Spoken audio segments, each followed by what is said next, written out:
MCD के चुनाव, MCD नतीजे और तीनों एमसीडी में नॉर्थ साउथ ईस्ट में बीजेपी का परचम लहराता हुआ कांग्रेस तीसरे नंबर की पार्टी बनती हुई और आम आदमी पार्टी दूसरे नंबर की पार्टी बनती हुई ईवीएम पर ठीकरा फोड़ती हुई। पवन नारा बीजेपी ऑफिस के बाहर से हमारे साथ मौजूद हैं। पवन नारा, अब तो लगातार प्रेस कॉन्फ्रेंसेस हुई हैं, बीजेपी अध्यक्ष भी पहुंचे, उन्होंने भी प्रेस कॉन्फ्रेंस की, थोड़ी सी हलचल बढ़ी है, थोड़ी सी सेलिब्रेशन बढ़ी है, जिसका एज ए रिपोर्टर होने के नाते आप सुबह से थोड़ा रंज कर रहे थे। जी बिल्कुल, तस्वीर कुछ कमोबेश वैसी ही है। पोस्टर ज़रूर लगे हैं। पहले एक पोस्टर लगा था कि सुकमा के शहीदों को ये जीत समर्पित है, और अब अगला पोस्टर राजनीतिक है।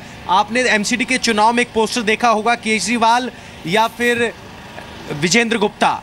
उसमें विजेंद्र गुप्ता का चेहरा ज़रा बिगाड़ा गया था आम आदमी पार्टी की ओर से। अब आम आदमी पार्टी की ओर से पोस्टर लगवाया गया है, बीजेपी की ओर से पोस्टर लगवाया गया, जिसमें कहा गया है तो केजरीवाल जी, एमसीडी की बागडोर किसको मिली? भाजपा को। यानी उस पोस्टर का जवाब दिया गया है। मुस्कुराते हुए विजेंद्र गुप्ता का चेहरा है और तनाव में आए केजरीवाल का चेहरा है।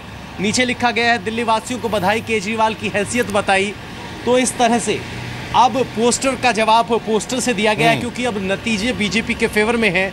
हाँ, हालांकि वो जो जश्न, कार्यकर्ताओं का जोश दिखाई देता वो नहीं है।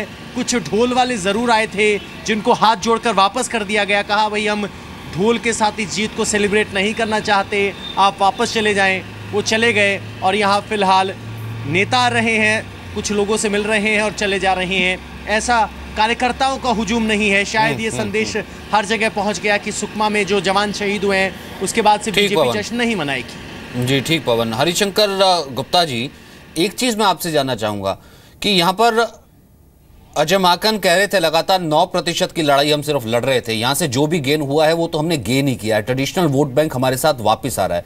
तो इसी लड़ाई को कांग्रेस मंथन करके जारी रखेगी, या फिर यही कहेगी कि जनता मूर्ख है, या फिर ईवीएम में खराबी थी उस कारण से वोट छिटकता रहेगा? ये सबक होगा। जनता को मूर्ख तो कहे नहीं जा सकता। जनता का जो निर्णय है वो सर माथे पर है, उस बात पे कोई विवाद नहीं है।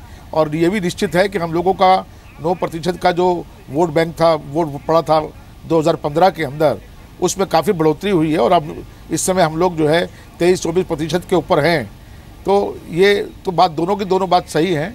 जो भी फैसला जनता का हुआ है उसमें वो सम्माननीय है, हम उसका सम्मान करते हैं और कोशिश की जाएगी कि मंथन करके आगे जो भी कमियां रहेंगी उसको दूर किया जाए।